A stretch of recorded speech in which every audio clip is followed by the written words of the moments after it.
je vois la bonté de Jésus briller sur le toit de ma maison. Oui, mon âme bénit le Seigneur. Quand je vois la bonté de Jésus briller sur le toit de ma maison, mon âme bénit le Seigneur. Mon âme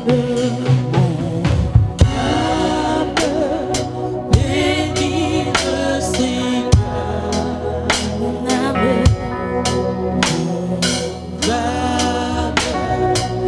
confesse le Seigneur, confesse sa parole. Oui, mon âme bénit le Seigneur. Oui, mon âme bénit le Seigneur. Quand je vois la bonté de Jésus briller sur le toit de ma maison, mon âme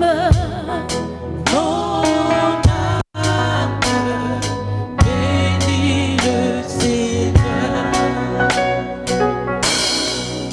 Quand je vois les merveilles de Jésus briller sur le toit de mon maison, mon âme bénit le Seigneur. Mon âme bénit le Seigneur.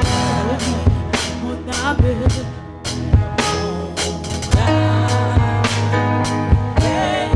le Seigneur.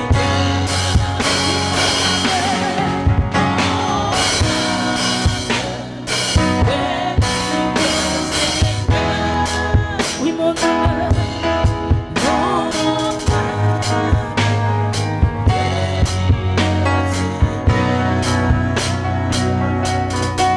tu es mon héros, tu es mon protecteur, mon libérateur, mon restaurateur. Tu es le Dieu vivant,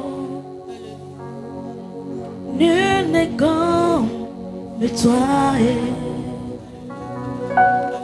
Écho aimé, écho aimé, écho aimé,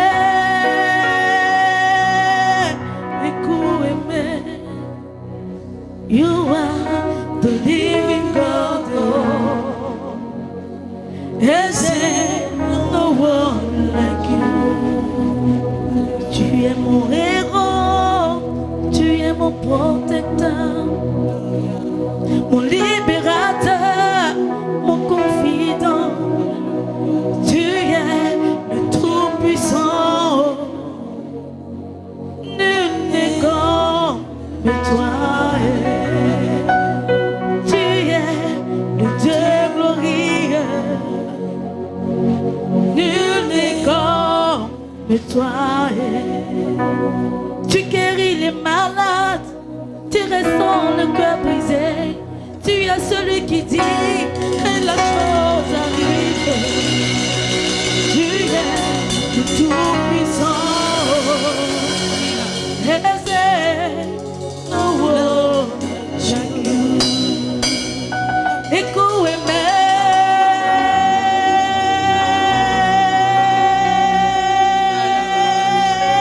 écho aimé. You are the living God.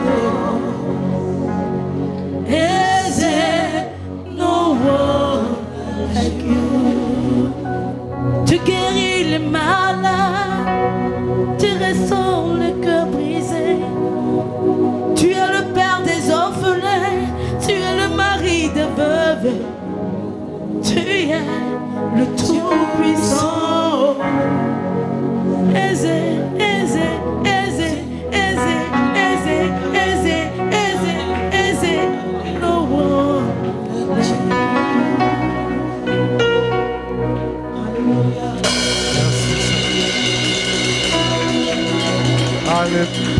Continuons d'acclamer Jésus-Christ. Nous continuons d'acclamer le roi des rois. Nous ne sommes pas fatigués, nous acclamons toujours son nom. Merci Père pour ta grâce. Merci pour ton amour. Nous bénissons ton nom Seigneur pour tout ce que tu fais pour nous. Gloire à toi, au nom puissant de Jésus-Christ. Nous venons de traverser le 4e mois. Là maintenant nous sommes au 5e mois. Il est important que nous puissions ensemble remercier le Seigneur. Nous avons déclaré le mois, le 4e mois, Jésus-Christ notre Pâques, Jésus-Christ notre délivrance. Ensemble, nous allons dire Seigneur merci pour ce 4e mois qui vient de passer. Tu as été pour nous une délivrance. Tu t'es manifesté sur plusieurs angles. Tu nous as secourus. On n'a pas eu le temps de t'appeler Seigneur, mais tu t'es manifesté d'une manière extraordinaire. Il est important d'être reconnaissant, bien-aimé. Ensemble, prions le Seigneur.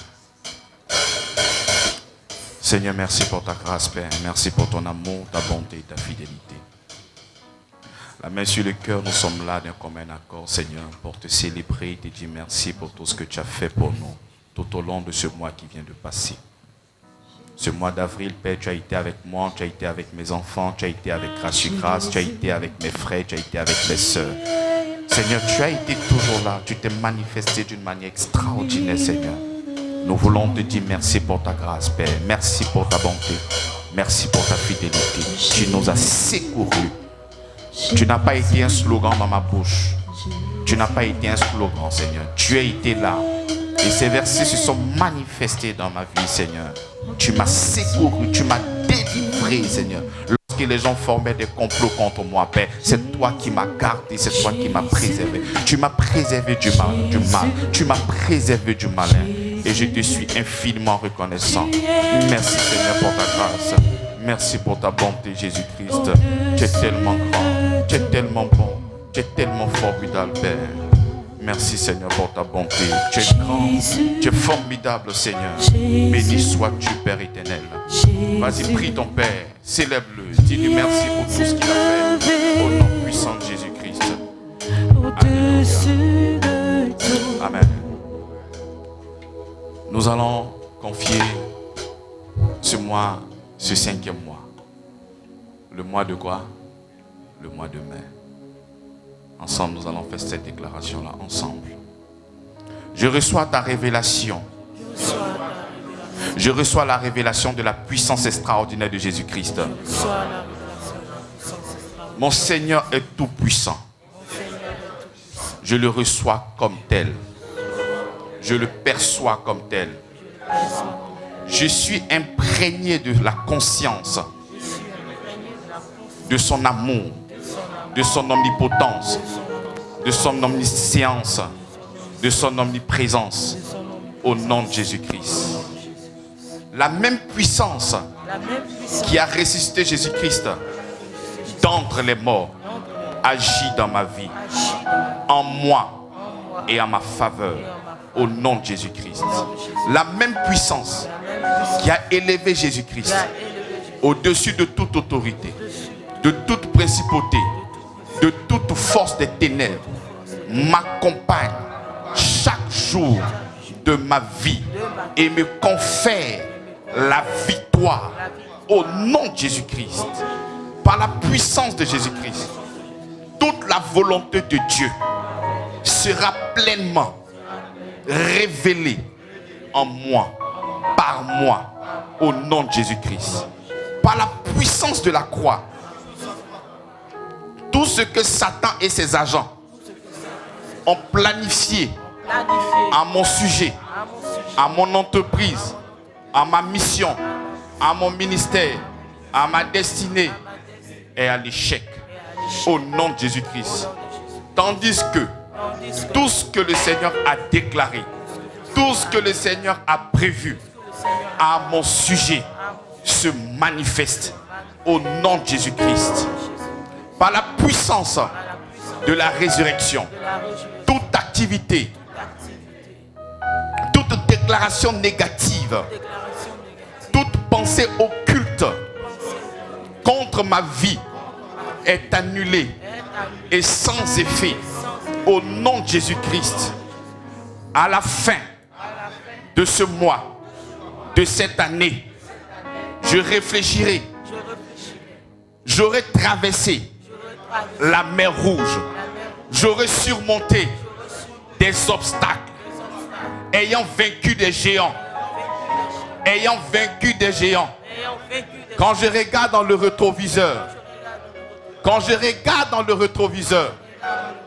je vois que le Seigneur a accompli des merveilles avec moi. Au nom de Jésus-Christ, je serai là à la fin de ce mois, à la fin de l'année, pour rendre grâce à la louange de sa grâce et de sa miséricorde. Au nom de Jésus-Christ, continue de célébrer le Seigneur pour le mois. Seigneur, merci pour ta grâce et ton amour infini. Les projets que tu as manifestés pour moi sont vrais et amen, Seigneur. Merci, Seigneur, parce que je marche dans ce que tu as déjà tracé pour moi, Seigneur. Je ne suis pas victime d'autre chose que de toi, Seigneur. Merci pour ta fidélité, Jésus-Christ. Les projets que tu as formés pour Grâce sur Grâce sont des projets extraordinaires. Les projets que tu as formés pour nous sont des projets de paix. Les projets que tu as formés pour moi sont des projets extraordinaires, Seigneur. Nous sommes embrigadés de ta présence. Nous sommes embrigadés de ta connaissance. Nous sommes embrigadés de ce que tu as fait pour moi, Seigneur. Mes yeux, nos yeux sont rivés sur toi, toi et toi seul. Nous avons seulement que la conscience de ton amour, la conscience de ta grâce, la conscience de ce que tu as fait pour nous. Merci, Seigneur, pour ton amour. Nous te rendons toute la gloire. Au nom puissant de Jésus-Christ. Alléluia. Seigneur, merci pour ta grâce. Nous rentrons encore dans ce 5e mois et nous sommes là pour te dire merci en avance parce que nous savons que tu as déjà prédisposé toutes choses pour nous au nom de Jésus-Christ. Merci, Seigneur, parce que par ton esprit nous sommes meilleurs. Merci parce que par ton esprit nous arrivons à accomplir ce pourquoi nous sommes sur cette terre, Seigneur. Merci, Seigneur, parce que tu ne nous laisses pas dans l'ignorance. Merci parce que par ton esprit tu nous conduis dans toute la vérité. Par ton esprit, tu nous guides. Par ton esprit, tu nous conseilles. Par ton esprit, tu nous montres le chemin à suivre. Oh Seigneur, quel réconfort de savoir que tu es avec moi et tu es en moi. Oh, quel réconfort de savoir que tu es avec nous et que tu es en nous. Merci, Seigneur. Nous serons là encore ce mois pour annoncer tes merveilles. Nous serons là encore dans ce mois pour parler de toi, Seigneur. Parce que ce que tu fais pour nous est grand et extraordinaire. Raison pour laquelle nous t'acclamons, Jésus-Christ. Nous acclamons. Béni sois-tu.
Et la mort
sang de Jésus.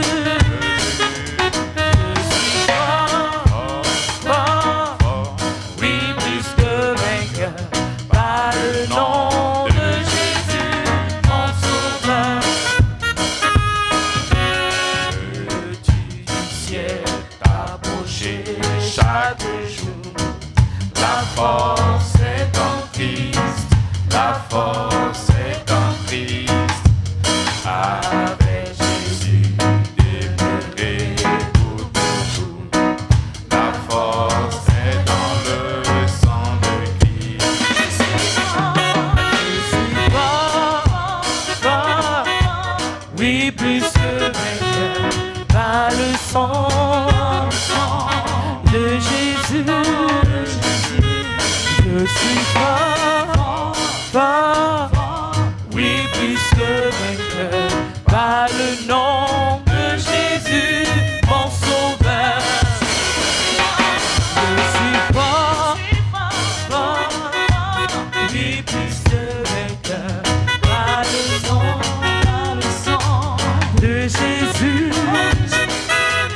Je suis fort, oui, plus que vainqueur, par le nom de Jésus, mon sauveur.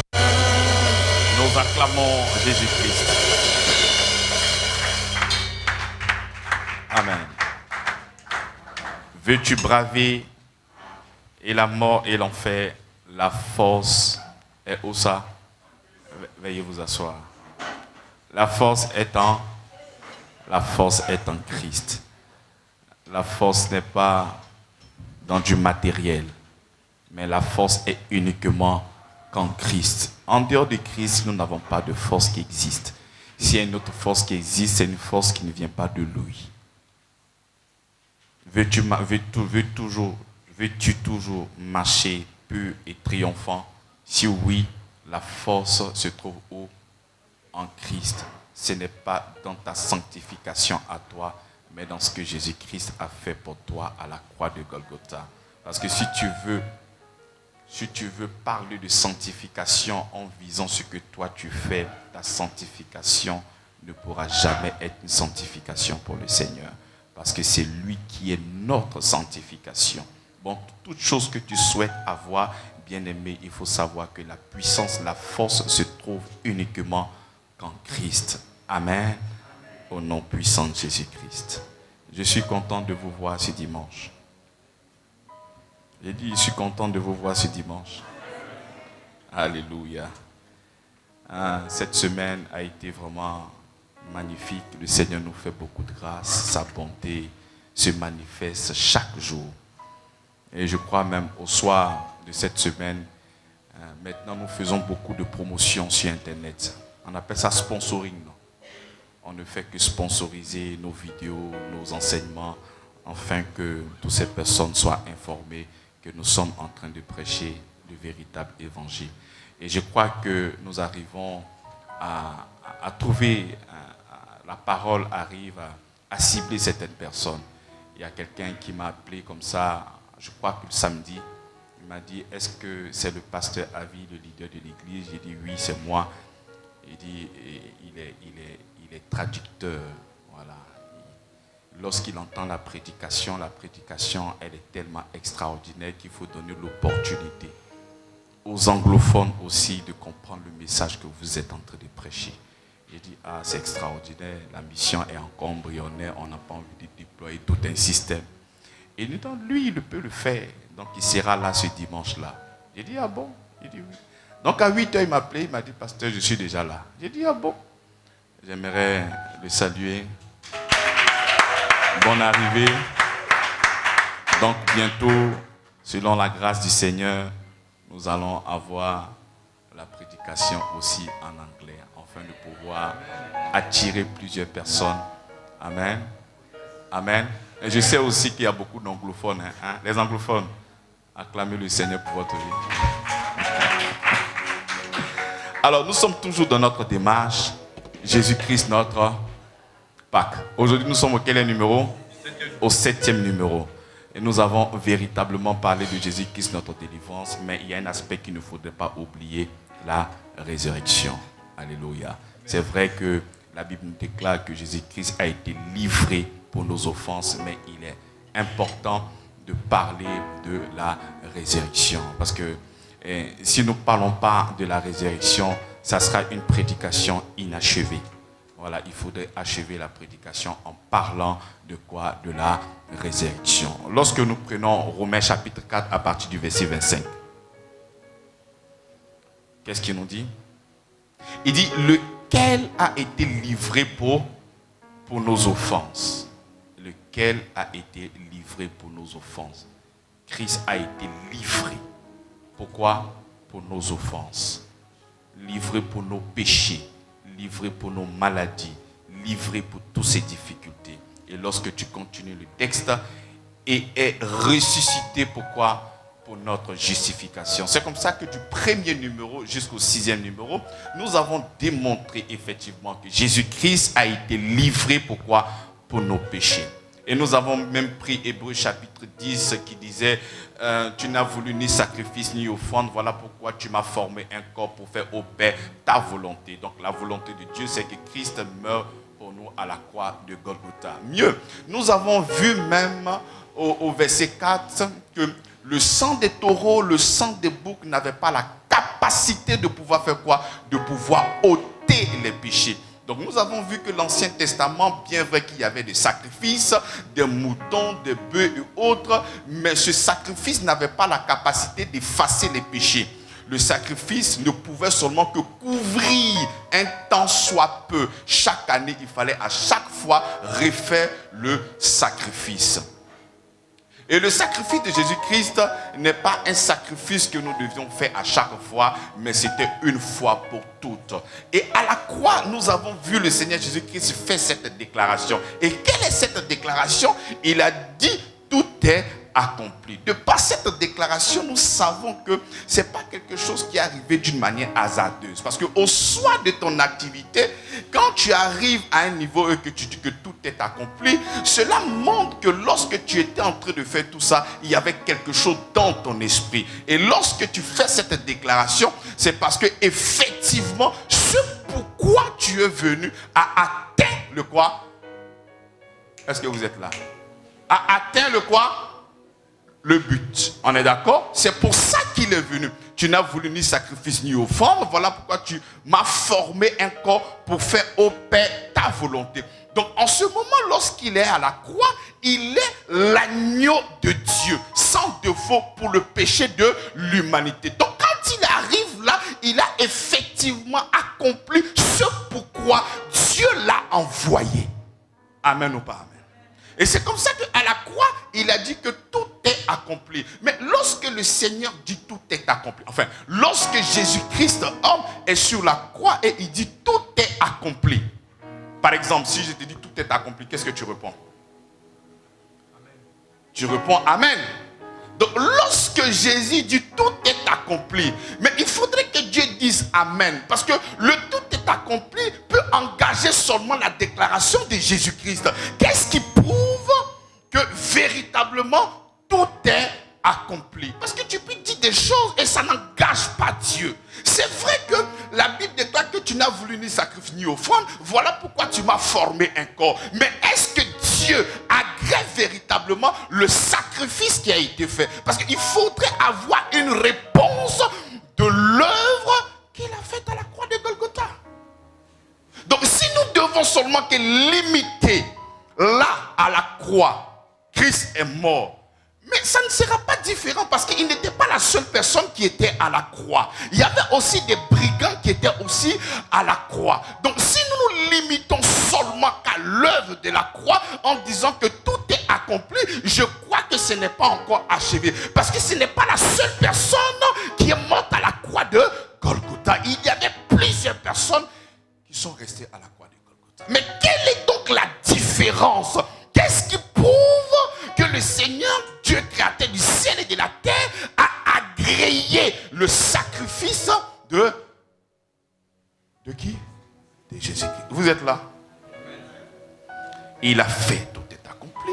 Nous avons dit que Jésus-Christ, son œuvre est cette œuvre rédemptrice pour notre délivrance. C'est ce que nous ne faisons que confesser. Mais du point de vue de Dieu, mais il faudrait qu'il apporte aussi du crédit. Donc comment est-ce qu'il doit créditer ce qui a été fait? Qu'est-ce qui prouve que le sacrifice est reçu et que le sang a effectivement nettoyé dans le tabernacle céleste tout ce qui a été fait? Il faut maintenant quoi? Une preuve. C'est comme ça que lorsque nous sommes en train de lire Romains chapitre 4, le verset 25, il dit lequel a été livré pour nos offenses. Effectivement, la mort de Jésus-Christ, son sang a été véritablement livré pour nos offenses. Il est véritablement mort. Mais est-ce que sa mort peut me justifier moi? Ça, c'est une autre paire de manches. C'est vrai que tu as été livré, mais est-ce que le Père va s'appuyer sur ça afin de pouvoir justifier tous tes frères qui sont derrière toi? C'est comme ça que la Bible dit, il a été livré pour nos offenses et ressuscité. Pourquoi? Pour notre justification. Donc la justification est le reçu. La justification est la preuve que le sacrifice que Jésus-Christ a fait est ok. Donc en réalité, le Amen de tout accompli dans Jean chapitre 19, le verset 30, le Amen, c'est la résurrection de notre Seigneur Jésus-Christ. Si Jésus-Christ n'était pas ressuscité, bien aimé, mais il pouvait tout comme tout leader spirituel. Nous avons vu plusieurs leaders spirituels qui sont venus avant Jésus et qui sont venus après Jésus-Christ. Mais toutes ces personnes-là sont restées dans le... Mais ce qui marque la différence, c'est la résurrection. Nous avons un leader spirituel qui est sérieux. Dis avec moi sérieux. Mais comment toi tu souhaites transférer? Comment toi tu souhaites voir l'évolution d'une personne et puis toi-même tu n'es pas un modèle? Comment est-ce que toi tu veux envoyer des gens à la grâce et ta vie ne témoigne pas la grâce? Comment est-ce que toi tu veux prêcher la prospérité et puis toi-même tu n'es pas prospère? Tu es un menteur. Notre leader spirituel, il est sérieux. Il nous parle de la résurrection. C'est parce qu'il a la capacité, même quand la mort viendra, de se relever de la mort. Il ne fait pas de déclaration gratuite. Il ne va pas te dire des choses qu'il ne peut pas faire. C'est comme ça que quand il va traverser cette mort-là, qu'est-ce qui va se passer? Il va ressusciter d'entre les morts. Ce qui marque une très grande différence entre les autres, mais et lui. Donc aujourd'hui, lorsque nous sommes en train de parler de la résurrection, le sang de Jésus-Christ a coulé sur le tabernacle céleste. Le sang de Jésus-Christ a coulé pour tes péchés. Si Dieu n'avait pas agréé le sacrifice de Jésus-Christ, Jésus-Christ n'allait jamais être ressuscité. La mort allait l'engloutir. Il ne pouvait jamais connaître encore l'autorité. Le nom de Jésus-Christ ne serait pas élevé au-dessus de tout autre nom. C'est-à-dire notre ennemi, qui est la mort, allait aussi décimer l'œuvre de la croix.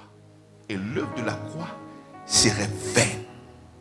Donc lorsque, avec le péché de l'humanité, ton péché, mon péché, le péché de tous les êtres humains, Jésus-Christ a porté, il est devenu lui-même un péché.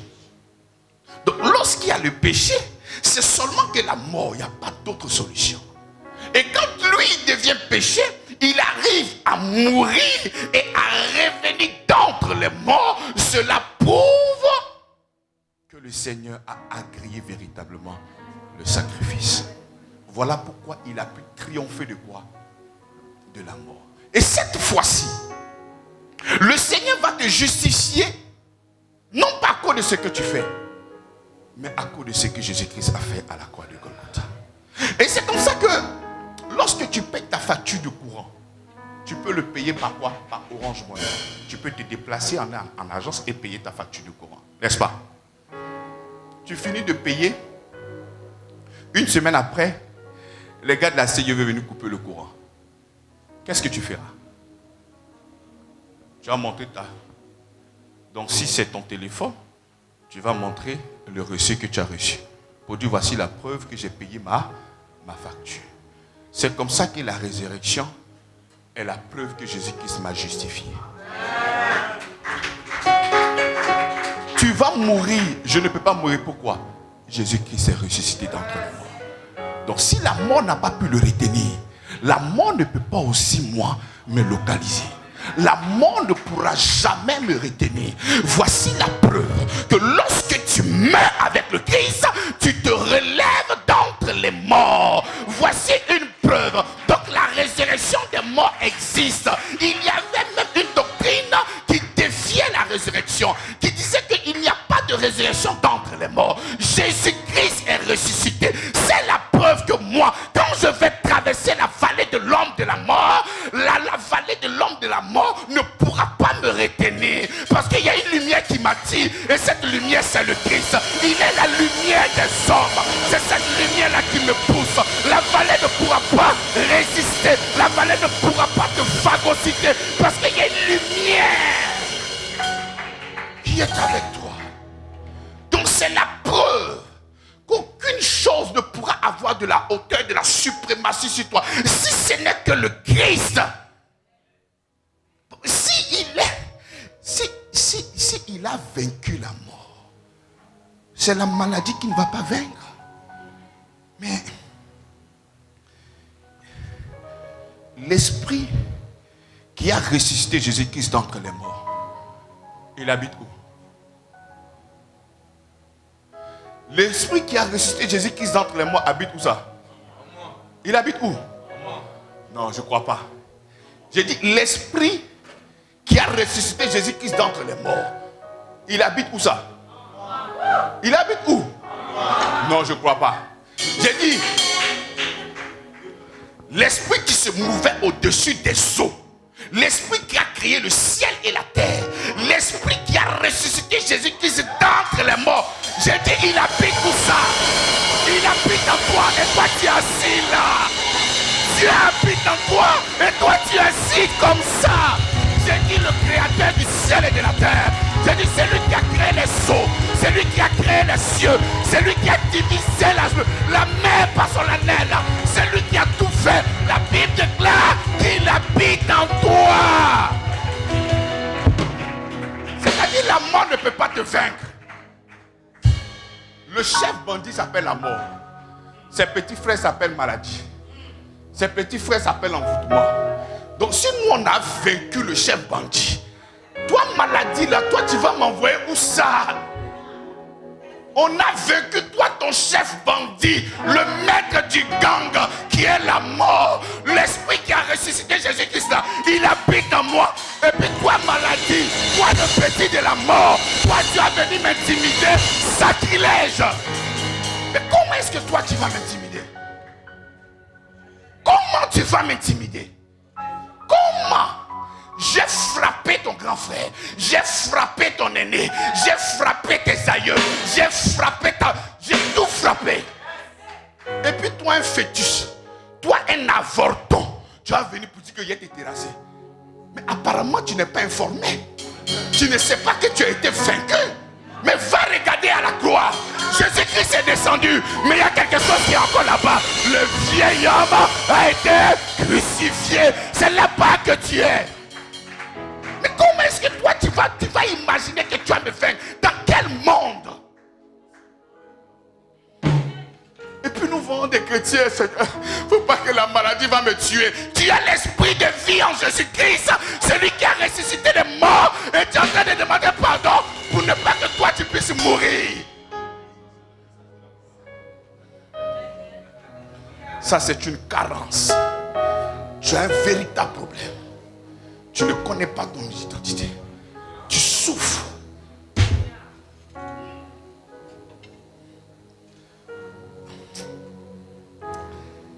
La Bible déclare que celui qui peut faire au-delà de tout ce que nous...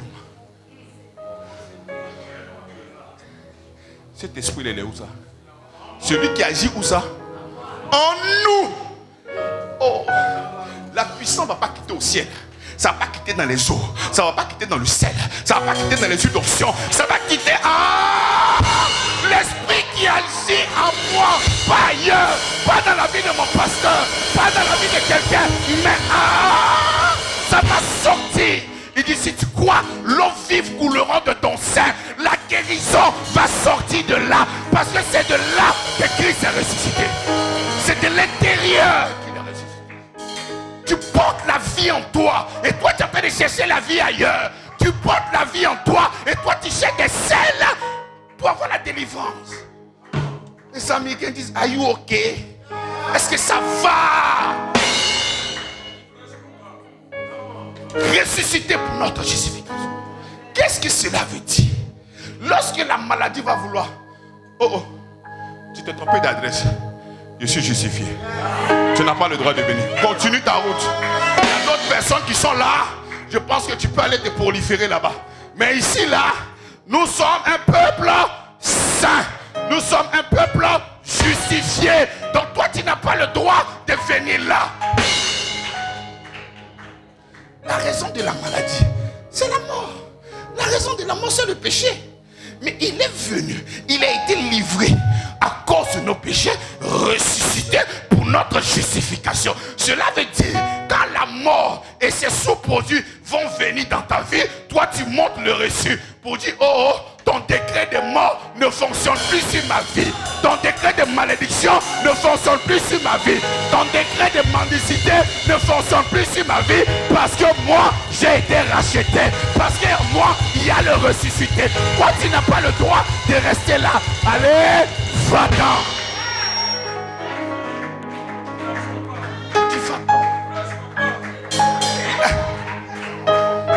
Jésus, c'est pas un sympathisant. Beaucoup de personnes font de Jésus-Christ un sympathisant. Oh Seigneur, je suis malade. Vraiment, fais quelque chose. Là, toi, tu as besoin de sympathisants. Lui n'est pas un sympathisant, il est venu pour détruire. Le problème avec toi, c'est que tu veux que Jésus sympathise. Qui a dit que c'est un sympathisant? Il est venu pour détruire. Seigneur, tu vois ma maladie là, non? Mais tu m'as promis, Seigneur. Nous, on ne marche pas avec des promesses, on marche avec l'héritage. Moïse a marché avec une promesse. Élie a marché avec une promesse.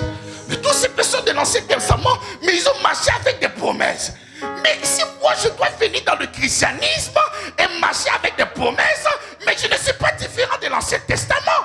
La Bible dit, de tous ceux qui sont nés de femmes, il n'y en a pas un qui est plus grand que Jean. Cependant, Jean, il est le plus petit du royaume à venir. Et quand tu parlais de ce royaume-là, il parlait de moi, il parlait de toi. Et moi, je suis là et je vais maintenant en train de négocier avec la maladie. Ma maladie là, non, non ou ça. Il n'y a pas ma maladie là, non. L'esprit qui a ressuscité Jésus-Christ d'entre les morts habite en toi. Pas habitera en toi. Il habite en toi. Tu as l'esprit supérieur qui est en toi. Il existe, il est là. Tu ne crois pas. C'est pour ça que tu as comme l'impression que tu es vaincu à chaque fois. Bien-aimé, si tu ne sais pas que tu as l'argent dans tes poches, tu vas passer ton temps peut-être à demander de l'argent aux gens. Aide-moi, aide-moi. Le jour que tu vas réaliser que tu as l'argent sur toi, tu vas enlever pour commencer à le dépenser toi-même. C'est parce que tu ne sais pas que la puissance de Dieu réside en toi, que tu cours derrière des marabouts. Ne dis pas que tu n'es pas dedans. Les marabouts ne se trouvent plus au village. Ne dis pas que tu n'es pas dedans. Les marabouts ne se promènent plus avec des boubous. Aujourd'hui, les marabouts, ils sont en costume. Nez papillon, cravate, Bible en main. Je vois. Quand tu vas chez le marabout, qu'est-ce qu'il fait? Je vois. Il ne faut pas parler, je sais pourquoi tu es venu. Tu ne sais pas comment ils font? Ce n'est pas la peine de parler, je sais pourquoi tu es venu. Ton papa va te tuer. Hé, prophète, vas-y, dis tout, papa, c'est ça. Bien-aimé, c'est pas pour ça. C'est pas pour ça. Ressuscité pour notre. Ne laisse pas le diable te mentir pour dire que toi, ta vie sera comme ça. Aujourd'hui, dans le langage de plusieurs chrétiens, Dieu ne donne pas tout. Bon, tu finis de dire ça et tu as les problèmes. Non, mon frère. Bon, Dieu ne donne pas tout. S'il m'a donné ça, bon, qui ne m'a pas donné ça, Dieu donne tout. Mais il sera comme l'état de ton âme. Mais quel est le fondement de ta croyance? Comment est-ce que tu peux dire des aberrations? Ah, Dieu ne donne pas tout. Pourtant, toi, tu donnes tout à tes enfants. On pose la question tout de suite à ton enfant. Qu'est-ce que tu veux qu'on te donne? Mais il ne sait même pas, j'ai déjà tout. Donc toi, tu arrives à satisfaire les envies de ton enfant.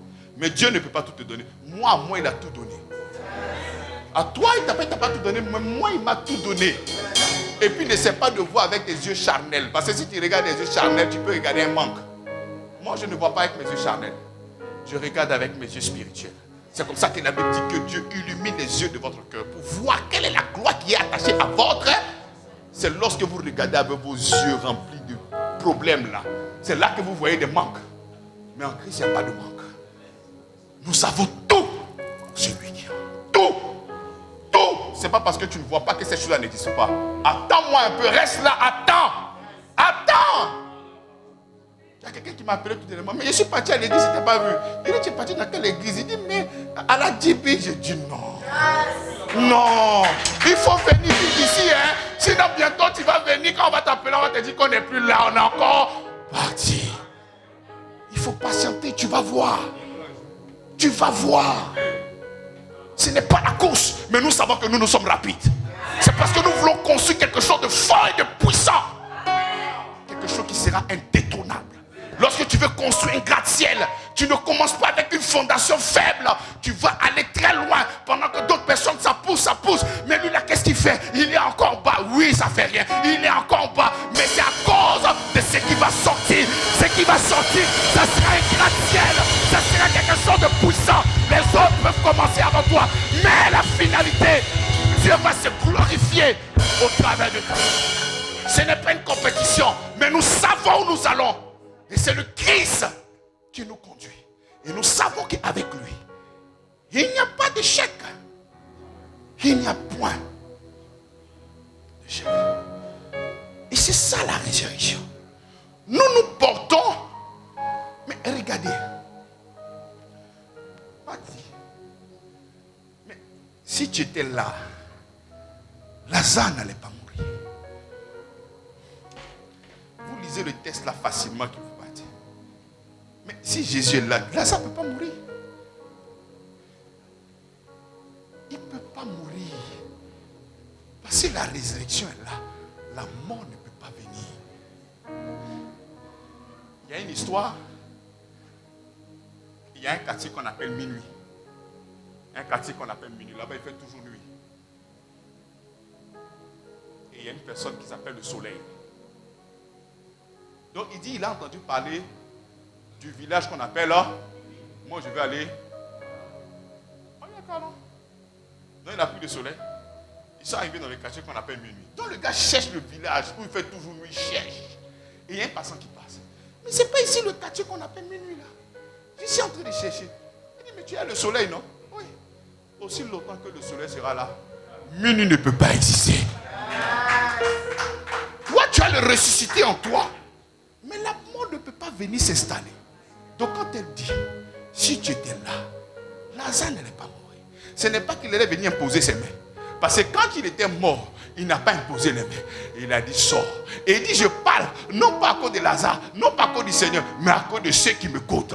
Parce que lorsque le ressuscité est là, toi qui es mort, tu ne pourras que te relever au nom de Jésus-Christ. Et ce ressuscité-là, il est où ça? Ce ressuscité, il est où? Voilà pourquoi il est important. Tout ce que nous sommes en train de déclarer, c'est sur la base de la foi. Allons dans 1 Corinthiens. Vous allez voir combien de fois c'est important. 1 Corinthiens. 1 Corinthiens chapitre 15 à partir du verset 14. Il dit, et si Christ n'est pas ressuscité, notre prédication est vaine. Et quoi? Et notre prédication est donc vaine et votre foi est aussi vaine. Cela veut dire, tout ce que je suis en train de dire, Le ressuscité est en toi. La vie est en toi. Tu es déjà sanctifié. Tu es déjà justifié. Christ t'a adopté. Tu es devenu enfant de Dieu. Si Christ n'est pas ressuscité, tout ce que je suis en train de dire là est faux. C'est-à-dire la foi, c'est d'avoir le regard fixé sur le Seigneur Jésus-Christ. Il dit si Christ n'est pas ressuscité, il dit notre prédication, elle est vaine. C'est-à-dire tout ce que je suis en train de dire ici en transpirant n'a pas de vérité spirituelle. C'est un gros mensonge. Et la foi que je suis en train d'annoncer là, c'est une fausse foi.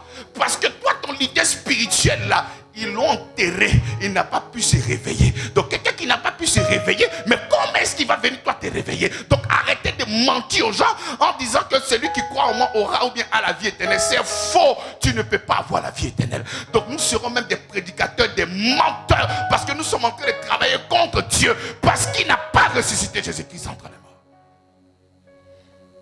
Le fondement de la vie chrétienne, parce que nous parlons de résurrection, c'est parce qu'il y a une mort. Donc nous, notre fondement, notre croyance, le socle de notre foi, c'est la mort, c'est l'ensevelissement et la résurrection de notre Seigneur Jésus-Christ. C'est sur ça que nous nous tenons et nous proclamons par la foi que nous sommes libres, délivrés de toute puissance. La Bible dit que si le Fils de l'homme vous a franchi, vous êtes réellement libres. Mais pourquoi nous sommes libres? Parce que la vie est en moi, parce que le ressuscité est en moi. Même s'il y a quelque chose qui est mort, à cause du ressuscité qui est en moi, il va prendre vie au nom de Jésus-Christ.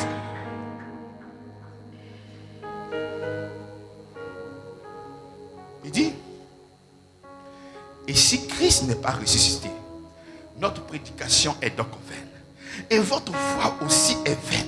Il se trouve même que nous sommes de faux témoins à l'égard de Dieu, puisque nous avons témoigné contre Dieu qu'il a ressuscité Christ, tandis qu'il n'aurait pas ressuscité. Si les morts ne ressuscitent point, car si les morts ne ressuscitent point, Christ non plus n'est pas ressuscité. Et si Christ n'est pas ressuscité, votre foi est vaine. Vous êtes encore dans vos péchés. C'est comme ça que la base de notre foi, c'est sa mort. Christ est mort pour nos péchés, ressuscité pour notre justification. Si Christ n'est pas ressuscité, notre foi, elle est comment? Il dit, ça veut dire que nous sommes encore dans notre péché. Le Seigneur n'a pas pardonné nos péchés. Nous sommes tous des pécheurs. C'est comme ça que ces personnes-là, où est la caméra? Ces personnes qui ne croient pas et qui déclarent toujours que l'œuvre de la croix n'est pas parfaite, qu'il faut ajouter du sel, il faut ajouter des actions prophétiques. Voici des choses que tu es en train de faire afin de pouvoir te délivrer de quelque chose. En réalité, ils sont en train d'attaquer la résurrection de notre Seigneur Jésus-Christ. Ils sont en train de dire que Jésus-Christ n'est pas ressuscité. Parce que si Jésus-Christ est ressuscité, tu ne vis plus dans tes péchés. Et parce qu'il n'y a pas de péché, tu ne peux pas avoir la mort. Et la mort, c'est la maladie. La mort, c'est l'envoûtement. La mort, ce sont les hôtels sataniques. La mort, c'est ces malédictions. Donc si moi, je dois en dehors de Christ chercher à te délivrer avec du matériel, avec des rites et des cérémonies, je suis en train de dire que Christ n'est pas ressuscité. Je suis pasteur. Et je ne prends pas appui sur l'œuvre parfaite de la croix pour la délivrance du peuple. Et je vais me confier en du matériel sous prétexte que dans l'Ancien Testament, on a utilisé le sel. Mais lorsque dans l'Ancien Testament, est-ce qu'il y avait Jésus-Christ là-bas? Est-ce que dans l'Ancien Testament, est-ce que nous prions au nom de Jésus-Christ? C'est dans la nouvelle alliance que nous prions au nom de Jésus-Christ. Et parce que nous avons le nom, on n'a plus besoin du sel. Parce que nous avons son nom, nous n'avons plus besoin des cérémonies. Parce que nous avons son nom, on n'a plus besoin des rites. Parce que nous avons son nom, on n'a plus besoin de poser des actions dans le but de recevoir la guérison. Christ et sa résurrection nous suffisent afin de pouvoir recevoir tout de lui. Tout de lui. Le fondement, la base de ma délivrance, c'est pas ce que je fais, mais c'est ce que Christ a fait pour moi. La conséquence de tout ce qui m'arrive, c'est le péché. C'est à cause du péché que la mort est rentrée. Donc la source, c'est quoi? C'est le péché. Christ livré pour nos péchés. me justifie. Oui, sa résurrection vient te justifier. Donc, le péché, la mort et ses sous-produits ne peuvent pas régner dans ma vie. À cause de qui? À cause de l'œuvre parfaite achevée de Jésus-Christ à la croix de Golgotha. Parle-moi de Jésus-Christ. Parle-moi de son œuvre. Parle-moi de la croix. Parle-moi de son ensevelissement. Parle-moi de tout ce qu'il a fait et les évidences dans ma vie. Toi, tu me laisses l'œuvre de la croix et tu me parles de toutes les magies.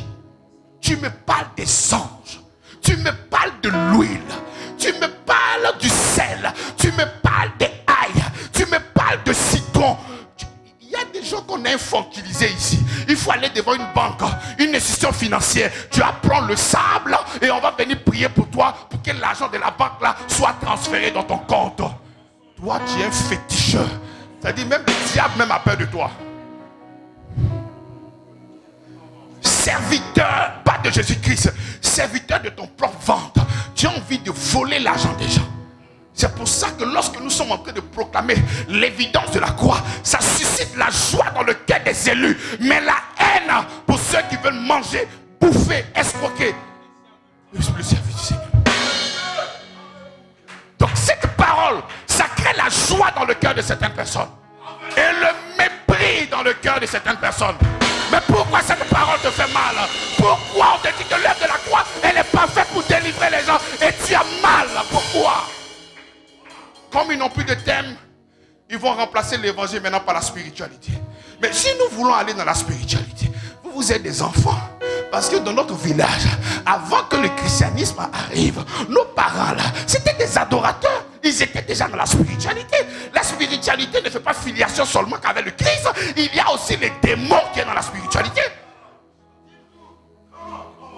Donc quand tu parles de la spiritualité, ils ont l'air des gens illuminés. Ça c'est la haute spiritualité. C'est le haut mensonge. Nous ne connaissons pas la spiritualité. Nous connaissons Jésus-Christ. C'est lui notre spiritualité. C'est lui qui a tout fait. Je ne peux pas m'informer. Je laisse mon aîné, je laisse mon père s'occuper de la spiritualité. Et moi, je ne ferai que manger ce qu'il a fait pour moi à la croix de Golgotha. Oui, je suis faible dans la spiritualité. Mais Jésus-Christ, il est fort dans la spiritualité. Je veux être sous-informé. Je ne veux que connaître Jésus. Je ne veux pas connaître la spiritualité. Parce qu'actuellement, c'est le nouveau système. C'est la spiritualité.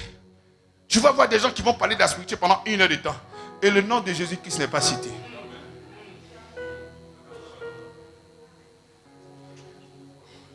L'apôtre Paul dit, je suis serviteur de Jésus-Christ.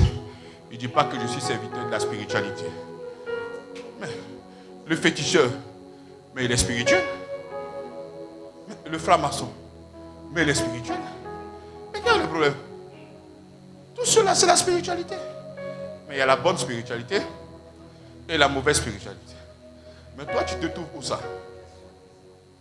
Ils vont parler de la spiritualité et ils vont mettre le nom de Jésus-Christ maintenant pour faire maquillage. Vous dites, mais il a vu, mais il voit, mais il fait, mais à la fin, mais il a parlé de Jésus-Christ. Bien aimé, il y a des gens même qui s'appellent aussi Jésus.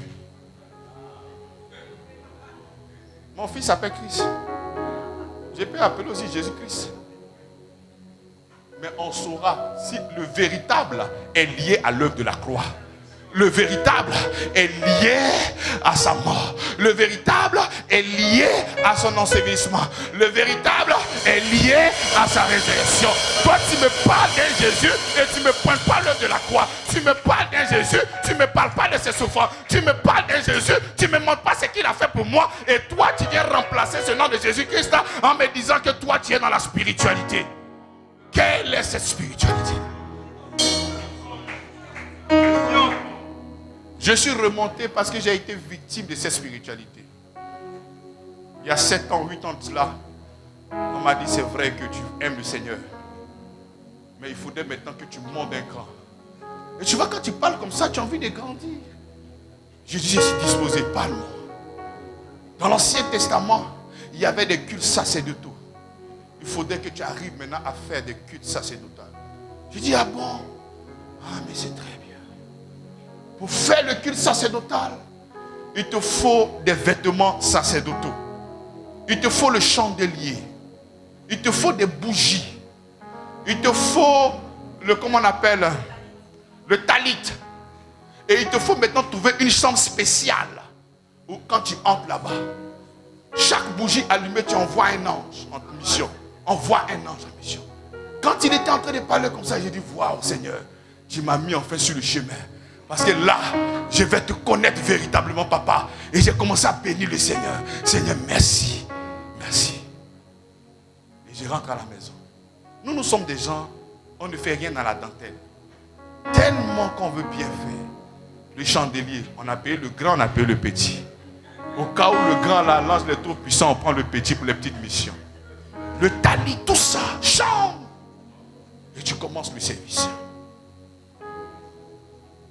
Tu commences à envoyer, tu ne connais pas l'autre, tu es là, tu dis, Seigneur, ta grâce, Seigneur. Nuit et tais-toi, actuellement on était encore dans des pouvoirs kabbalistiques. Et c'est comme ça que tu es dedans et tu pratiques des choses que tu ne maîtrises pas. Et malheureusement, tu vas tomber sur un démon qui va exaucer tes prières. Et en ce moment, une fois qu'il exauce, quand tu commences à regarder les gens, vous là, vous êtes des enfants. C'est-à-dire tu les regardes avec dédain, avec un air sérieux. Est-ce que vous connaissez la spiritualité? La voix me commence à changer. Est-ce que tu connais la spiritualité? Moi, je vais te parler de la spiritualité. Quelle spiritualité? Féticheur. Ce n'est pas la vérité de l'évangile. Ça, c'est le premier niveau. Le deuxième niveau, il faut te laver avec du vin. C'est là que le Seigneur m'a parlé. Quand on dit Dieu t'a parlé, là, c'est là que j'ai compris.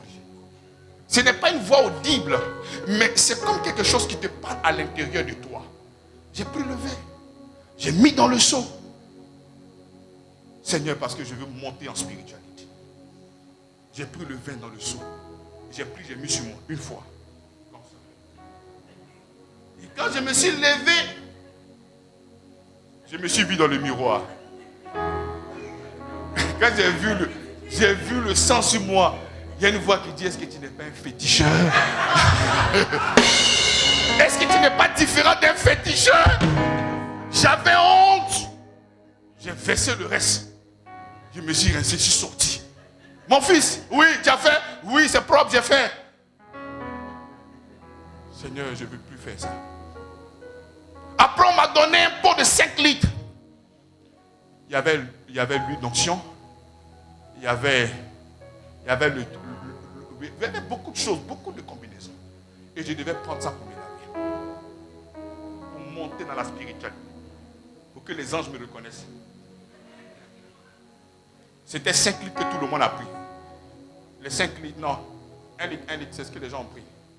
Moi, j'ai pris 2 fois 5 litres. Moi, je suis un gars qui exagère dans tout. Habituez-vous à moi. J'ai pris le premier et je me suis lavé. Et j'ai gardé le deuxième. Pour des cas extrêmes de difficultés. Je vais me laver avec ça. Ça fait rire quand je suis en train de parler. Mais il y en a d'autres qui sont morts là-dedans. Et j'ai gardé l'autre 5 pots auprès du lit. Là-bas encore, le Seigneur m'a parlé. Parce que quand je suis sorti, j'ai menacé la servante avec ma dernière énergie. Quand on ne joue pas avec ça. Donc, je quitte le boulot. Je vois la servante en train de soulever le pot là comme ça. Avec beaucoup de précautions. Donc quand je l'ai vu faire ça, il dit, hey, mais qu'est-ce que tu es en train de faire dans ta maison? Mais si ce n'est pas le fétiche, c'est comme ça que les gens soulèvent les canaris. J'ai pris l'eau là, j'ai fait. Vraiment, le Seigneur m'a aimé. C'est-à-dire, ce n'est pas quelqu'un qui est venu tirer mes oreilles. Mais à chaque fois que je voyais des choses, tout dépend souvent de là où tu te mets pour regarder certaines situations. Quand tu ne regardes pas bien sous certains axes, tu peux vraiment... Mais quand tu te mets sur le bon angle et que tu regardes, tu dis, mais c'est du fétiche que tu es en train de faire. C'est comme ça que ceux qui sont en train de parler de spiritualité, là, ayez le courage que c'est ce que vous faites. Après, on te donne les parfums. Les gens qui se sont parfumés ici, là, ils se connaissent. Vous faites ton Dieu, vous n'êtes pas dedans. Pourquoi? Là, comme ça, les anges vont sentir ton odeur. Dès que tu vas passer. Mais tu ne vois pas que c'est la même chose avec les marabouts. Quand tu arrives chez le marabout, on te donne des parfums. Quand tu arrives chez le marabout, on te donne des choses pour te laver. On te donne des canaris. Tu ne vois pas que c'est pareil. Et quand tu es en train de parler, ils disent que mais c'est le Seigneur qui a créé tout ça. Mais on peut les utiliser. Si dans l'Ancien Testament on l'a fait, mais pourquoi on ne le fait pas? Mais pourquoi Christ est ressuscité? Si ce salut doit se reposer encore sur toi, pourquoi Christ est ressuscité? Si on te contraint d'aller forcément, rappelez-moi c'est où ça? En Israël. Quand tu vas franchir la tombe de Jésus, tous tes problèmes vont rester là-bas. Si je dois forcément aller en Israël pour que mes problèmes restent là-bas, mais pourquoi Christ est ressuscité? Pourquoi? Je ne suis pas en train de dire que je n'irai pas en Israël, mais j'irai non pas en pèlerinage, mais comme une ville touristique, pour aller regarder un peu. Et j'aimerais visiter la Turquie, pour aller voir les églises, l'Asie mineure. Toutes les églises là sont vers là-bas. Mais pas en termes de pèlerinage quand tu arrives là-bas. C'est la présence de Dieu. C'est là que Jésus-Christ est mort. C'est-à-dire, il y a au moins 7 points où Jésus-Christ est mort là-bas. La tombe de Jésus en Israël, il y a au moins 8. Parce que s'il y a beaucoup de personnes qui doivent venir en pèlerinage, mais la tombe là ne peut pas recueillir près de 300 personnes. Amen ou pas amen? Ne m'en voulez pas, hein? Hein? Dis pasteur, je ne t'en veux pas, hein? Ne m'en voulez pas, hein? Ne soyez pas fâchés contre moi. Amen ou pas amen? Amen. Je soupçonne qu'il y a quelqu'un qui a été cotisé par là en Israël. Pardon. On a besoin que la mission grandisse. Viens verser l'argent là. Le ressuscité est déjà avec toi. Le ressuscité est déjà là. Parce que si ta bénédiction, ta délivrance est liée à un lieu, mais si tu n'as pas l'argent, tu fais comment? Donc en ce moment, le salut devient méritant pour celui qui a l'argent. Et c'est comme ça que ça devient difficile. Bien-aimé, le Seigneur a tout fait pour nous à la croix de Golgotha. Et le moyen par lequel nous sommes justifiés, c'est par la résurrection de notre Seigneur Jésus-Christ. Mais quand il dit justifié, je ne sais pas si vous comprenez.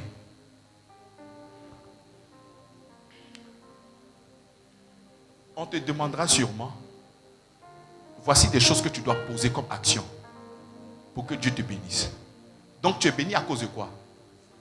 Donc ce qui justifie ta bénédiction, c'est quoi? C'est ce que tu viens de faire. Ce qui doit justifier ta bénédiction, c'est la résurrection. Donc quand on te demande de poser des actions, quand je dis ainsi, ah non, on ne doit pas venir faire offrande. Non, tu vois. Si je te disais qu'il y a 5 personnes que je vois qui seront milliardaires, une offrande, tu vas venir. Mais tu peux te lever pendant que je suis en train de parler de la résurrection. Parce que tu es heureux. Parce que tu es content. Venir s'aimer de l'argent. Seigneur, merci pour tout ce que tu fais pour moi. Mais tu ne viens pas donner pour que Dieu puisse. C'est comme si c'était l'offrande qui allait justifier ton miracle. Mais ce qui justifie ton miracle, c'est la résurrection. Voilà pourquoi la Bible déclare qu'il est mort pour nos péchés. Et ressuscité pour notre quoi? Pour notre justification. Et c'est comme ça que nous nous tenons sur l'œuvre de la croix. Pour tout ce qui est de la bénédiction, nous nous appuyons sur ce qu'il a fait. Et nous jouissons maintenant de cela. Je disais à l'entame, si le Seigneur a pu vaincre la mort, c'est-à-dire la mort, c'est de lui que découle tout. Lorsque tu parles d'envoûtement, c'est quoi? C'est la mort. Quand tu parles de malédiction, c'est quoi? Quand tu parles de maladie, c'est quoi? Quand tu parles des hôtesses sataniques, c'est quoi? Quand tu parles de mari de nuit, c'est quoi? Quand tu parles de sirène des eaux, c'est quoi? Mais quand tu parles de la méchanceté, c'est quoi? Mais toutes ces choses que nous sommes en train de citer, et il y en a beaucoup, mais tirent le source dans la mort. C'est la mort qui est le patron. C'est la mort qui est le chef. C'est ça ou c'est pas ça? Maintenant, le chef là, je te prends l'histoire de David et de Goliath. David, dans la typologie, c'est le Christ. Goliath, dans la typologie, c'est Satan. Parce qu'il représentait les Philistins. Et David représentait le peuple juif. Donc il y avait 2 représentants. Ce sont les 2 qui doivent combattre. Et celui qui gagne, c'est celui qui a la victoire. Si c'est David qui gagne, ce sont les Juifs qui ont gagné. Si Si c'est Goliath qui gagne, ce sont les Philistins qui ont gagné. C'est comme ça que Jésus-Christ était notre représentant. Si Jésus gagne, nous aussi on a gagné. Mais on vient de gagner la canne, non? Tu as joué le ballon, toi? Mais quand ils ont marqué là, pourquoi tu as sauté? Aïe! Toi, tu entends sur ton ballon. Quand le gars loupe, oh, c'est toi qui as loupé. Quand le gars marque, Dieu te dit, ouais. Mais pourquoi? Pourquoi tu cries? Prenez des choses simples pour comprendre la parole de Dieu. Tu sors, tu dis, je suis champion d'Afrique. Tu es champion d'Afrique. Toi, tu as fait quoi? Et puis tu es champion d'Afrique. Parce qu'il y avait un. Il y avait un. Mais vous arrivez à comprendre des choses aussi faciles. Et puis vous n'arrivez pas à comprendre l'œuvre de la croix. Mais pourquoi moi? La Bible déclare que je suis plus que vainqueur. Pourquoi toi tu dis que tu es champion d'Afrique? Mais c'est parce que les 22 joueurs, ils ont remporté. Donc pourquoi moi je dis que je suis plus que vainqueur? Mais c'est parce que Christ a vaincu. Mais il a vaincu le diable. C'est comme ça que je me considère même pas même. Je suis victorieux. Voilà pourquoi j'aimerais corriger quelque chose dans vos esprits. Jésus n'est pas victorieux. Attends. Jésus est victorieux. Jésus va faire quoi avec ça? Dis-moi. Jésus va faire quoi avec ça? C'est comme tu es dans ta maison et tes enfants, tu dis je suis victorieux. Jésus va faire quoi avec toi? En fait, tout ce qu'il a fait là, c'est pour te donner à toi. Pour que toi tu puisses brandir ça pour dire que tu es comment? Que tu es comment? Vous suivez un peu la boxe là. Tu vois, dans un combat, il y a beaucoup de coups. Il arrive par moment, c'est lui-même qui gagne. Il est amoché. Tellement qu'ils l'ont botté. C'est-à-dire il ne peut même pas soulever souvent la ceinture. Et qui soulève? Son coach ou bien son équipe. C'est eux qui viennent là. Jésus-Christ est tombé. Il est mort. Il a été enseveli. Et il est ressuscité. Le trophée là qui le porte, c'est toi qui le portes. C'est toi qui soulèves. J'ai combattu et j'ai gagné. C'est moi qui ai combattu. Voici le trophée. C'est ce que j'ai eu lorsque j'ai combattu. Parce que c'est son équipe. Et lui, il était notre représentant. Notre représentant légal. De la même manière, Christ est déjà ta protection. Voilà pourquoi notre prière va à l'endroit de l'adoration, des actions de grâce. Pour dire, Seigneur, qui peut être ton conseiller? Mais qui m'a conseillé? C'est toi qui as demandé à Christ de venir mourir pour toi à la croix de Golgotha. Bon, si tu étais fort dans tes demandes, il fallait demander ça. Avant même que tu ne naisses, lui savait ce dont tu avais besoin. Voilà pourquoi dans notre déclaration, tu as répondu à mes prières sans t'avoir demandé à la croix de Golgotha. Il a vu toutes ces personnes-là qui pouvaient se lever contre toi. Et il a déjà réglé au nom puissant de Jésus-Christ. Et maintenant que tu es sur la terre, tu vois maintenant des gens qui se lèvent de part et d'autre contre toi. Mais reste tranquille. Et dis, ne vous inquiétez de rien. Mes enfants, avant que vous ne naissiez, j'ai déjà vaincu tout ça. Vous ne pouvez que marcher seulement que dans mes pas. Aucune personne ne pourra vous vaincre. Ils vous feront la guerre, mais ils ne vous vaincront pas. Je ne te dis pas que les gens ne vont pas se lever contre toi. Ils vont se lever contre toi. Mieux, si on ne se lève pas contre toi, ça veut dire que tu es de l'autre camp. Parce que le Christ ne va pas se lever contre toi. Donc si toi, on ne se lève pas contre toi, c'est parce que tu es avec eux déjà. Donc se lever contre toi dans le but de pouvoir te faire du mal, ça vient confirmer que tu es vraiment un enfant de Dieu. Donc il ne faudrait pas que les attaques, les difficultés, les obstacles qui se lèvent de part et d'autre viennent créer en toi un assoupissement ou comme on appelle des doutes de ce que toi tu seras vaincu. Non! Non! Toute âme forgée contre toi est nulle et sans effet. Mais pourquoi la Bible dit ça? Mais Jésus-Christ a été comme un prophète par ses prophètes en prophétisant ça. Quand il dit toute âme forgée sera nulle et sans effet, qu'est-ce que cela sous-entend? Qu'est-ce que cela sous-entend? Ça veut dire que les gens vont t'attaquer. Moi, je ne suis pas en train de vous dire que les gens ne vont pas vous attaquer. Hein. Les gens vont vous attaquer. Mais le résultat est connu. C'est que c'est nul. Hein? Je vois dans ta famille, les gens t'attaquent, mais tu dois sauter. Ah bon? On m'attaque? Je vois quelqu'un ici à l'église, tu as beaucoup combattu. Et je savais. Mais tu dois être combattu. Quand on est lumière, on est combattu. Si toi tu n'es pas combattu, ça veut dire que tu n'es pas enfant de Dieu. Parce que la gloire de Christ là est liée aussi à ses souffrances. Donc si toi tu n'es pas combattu là, ça veut dire que tu n'es pas avec nous. Je vois une femme ici. Dans sa famille, c'est comme elle qui sera la leader. Mais tu as beaucoup combattu. Mais c'est normal, si je suis leader, ils vont me combattre. Quel est le problème? Viens faire une offrande pour que cette offrande-là puisse te protéger pendant tout ce... Quelle offrande? Quelle offrande? La Bible dit qu'ils ne me vaincront pas. Quand tu finis de dire que tu seras combattu, mais continue le verset. Mais ils ne me vaincront pas. Il ne faut pas me vaincre à cause de la résurrection. Parce que l'esprit de vie en Jésus-Christ habite en moi. Lorsqu'ils vont lancer la mort ne va pas atteindre. Lorsqu'ils vont lancer la maladie ne va pas.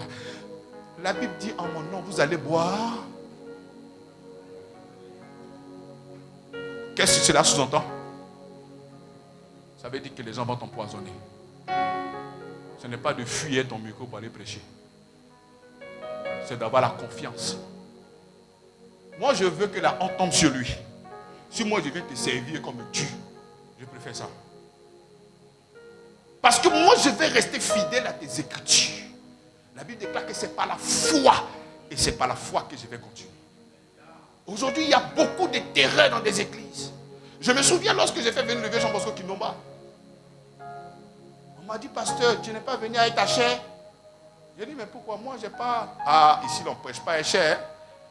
Les chairs là sont attaqués. Hein. J'ai dit, ah bon? Mais dans le corps du Christ, les gens s'attaquent comme ça. Ce n'est pas que c'est faux, c'est vrai. Il y a plusieurs personnes qui subissent. Et il y a des vrais hommes de Dieu qui sont tombés au fond. Parce qu'ils n'ont pas voulu se reposer sur l'œuvre de la croix, mais se reposer sur les systèmes de protection. Engageons le Seigneur. La Bible déclare que tel que tu l'as reçu, marche en lui. Laisse que cette parole-là puisse te protéger. J'ai confiance en toi. Mais comment des féticheurs? On menace ces féticheurs, on dit j'ai tiré sur toi. Il dit tire. Cette balle-là ne va pas entrer en moi. Mais toi, tu es enfant de Dieu. Tu as le tout accompli. Tu as la mort, tu as l'ensevelissement, tu as la résurrection. On dit non, si tu vas là-bas, tu vas mourir. Et puis tu dis je ne vais pas. Tu es sûr que le résultat vient en toi. Tu es sûr que ça c'est un faux ressuscité. Un ressuscité qui te donne à Tchengen. Ils ont vu Paul. On dit celui qui sera là-bas sera lié. Celui à qui s'appartient cette ceinture sera lié. Il dit ah bon? C'est que moi il m'a là-bas. Tue-moi. La mort m'est gain. Parce qu'il a la conscience qu'aucune personne ne peut déterminer sa vie. Mais toi tu peux prophétiser pour fuir. Ah si tu vas au village tu vas mourir. Ah bon? C'est qu'il a mouru alors. Et il ne voulait pas partir. Mais à cause de ce que tu as dit là, ils n'ont qu'à me tuer. C'est d'avoir le regard fixé sur le Seigneur Jésus-Christ. Il est notre résurrection. La résurrection veut dire la mort ne peut plus fonctionner en toi. Et si la mort ne peut pas fonctionner en toi, ce n'est pas la maladie qui a venu te... Oh!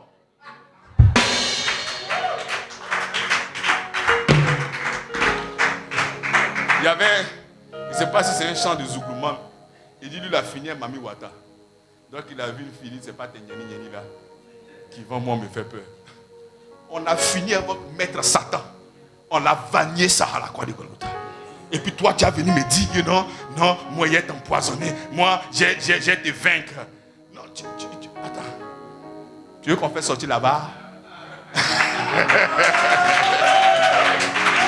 Tu tu veux qu'on mette là-bas? Tu as venu voir comment est-ce qu'on a frappé ton maître?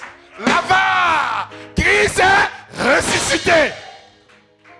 Qu'est-ce que tu as à me dire? C'est ça qui monte dans notre cœur. Et qui fait que nous sommes indétrônables. On est fixé sur ce rocher-là. Mais d'où détient cette force? J'ai confiance en Jésus-Christ. Fais tout ce que tu veux. Mais j'ai confiance en lui. Que tout le monde se lève contre moi. Mais moi j'ai confiance en lui. Que les gens fassent ce qu'ils veulent. Mais j'ai confiance en lui. La Bible déclare que vous êtes sauvés par la grâce. Au moyen de la foi. Toi tu ne comptes pas sur lui et tu veux avoir des prouesses. Tu vas avoir des prouesses comment? La Bible déclare tel que tu l'as reçu, marche en lui. Tu es devenu enfant de Dieu par la foi. C'est par la foi encore que tu seras victorieux. C'est par la foi que tu seras meilleur. C'est par la foi que tu vas accomplir toutes choses sur la terre. Ce n'est pas par les œuvres, mais c'est par la foi. Parce qu'il est notre nécessité. Si ce monde-là souffre encore des maladies, je ne suis pas en train de dire qu'en tant que chrétien, tu ne peux pas tomber malade. Tu peux tomber malade. À cause de ce corps qui est encore charnel. Tu peux encore tomber malade. Mais de la même manière que la maladie arrive, c'est comme ça qu'elle va continuer son chemin au nom de Jésus-Christ. Parce que ce corps-là a encore sujet de maladie. C'est comme ça que nous comptons toujours sur lui. De la même manière que cette maladie est venue. Mon frère, excuse-moi, hein, ce Dieu-là, ce n'est pas à toi. Même quand tu as des douleurs, proclame. Aie toujours le regard fixé sur le Seigneur. Il n'y a pas un moment où ton regard ne sera pas fixé sur lui. Ne pense pas que c'est parce que le problème, c'est que Seigneur, tu es ma guérison. Seigneur, tu es ma guérison. Seigneur, tu es ma guérison. Et le lendemain, il a proclamé jusqu'à Dieu, je suis malade. Mon cher, hein? Allô? Ouais, ça va pas, hein?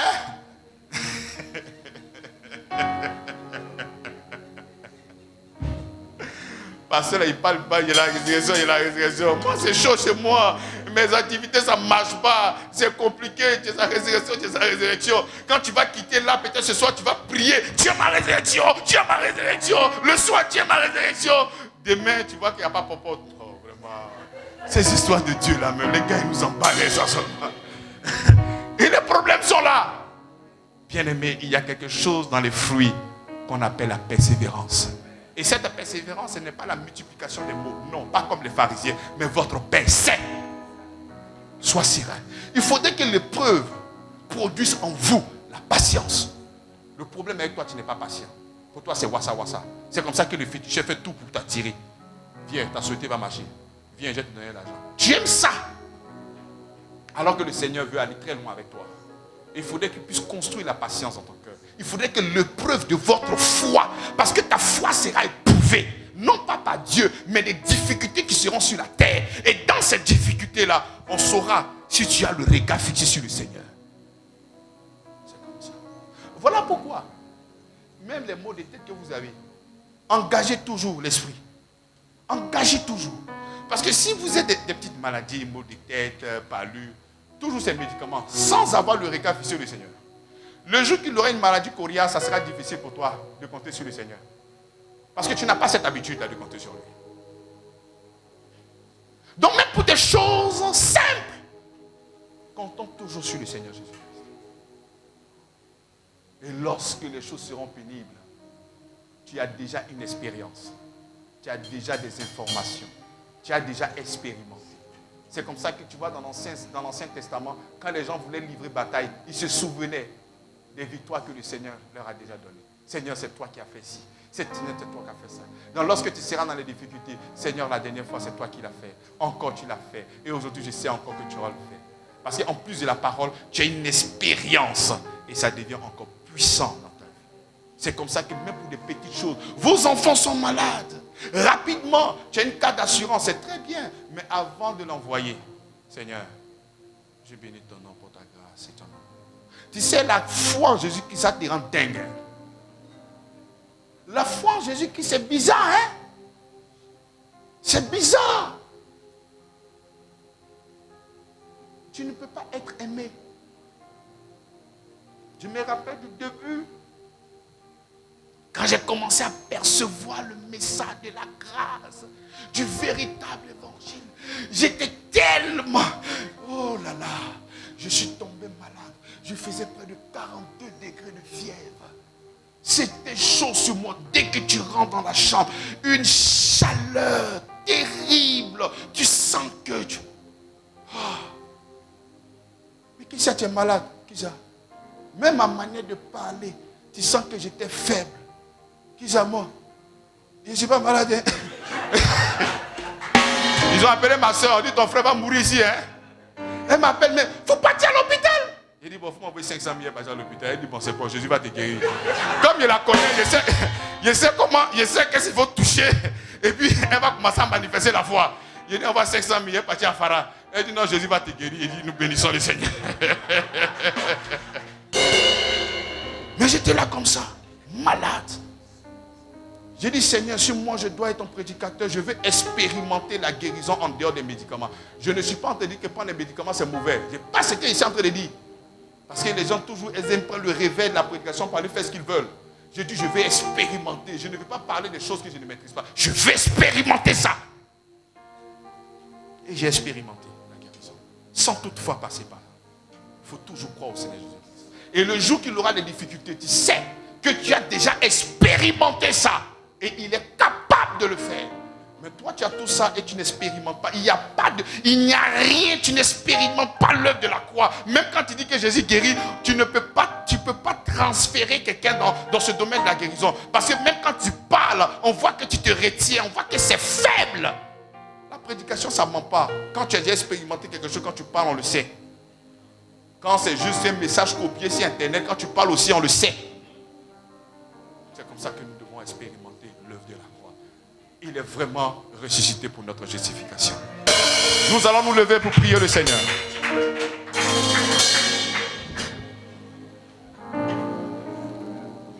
Il est notre résurrection. Ressuscité pour notre justification.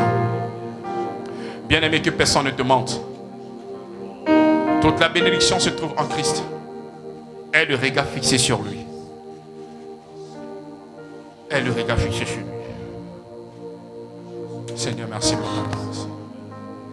Au nom de Jésus-Christ.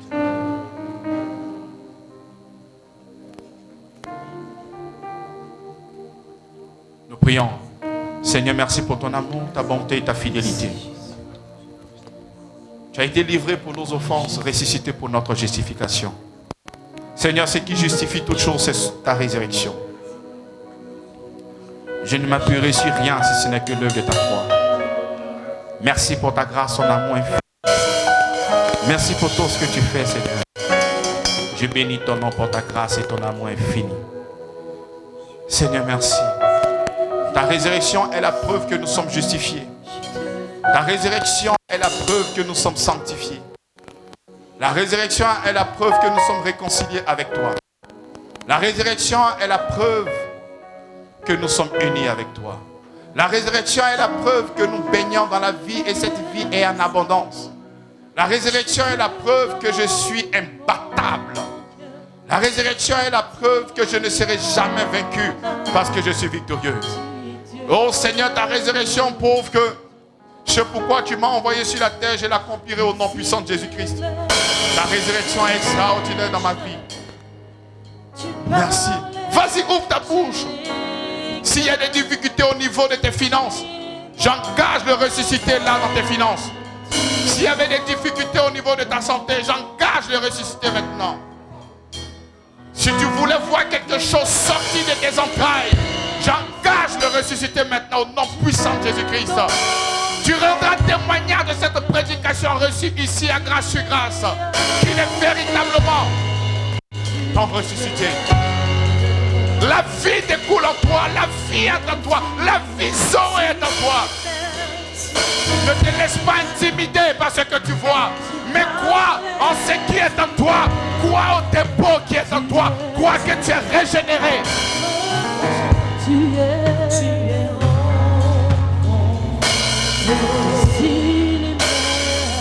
si la mer, si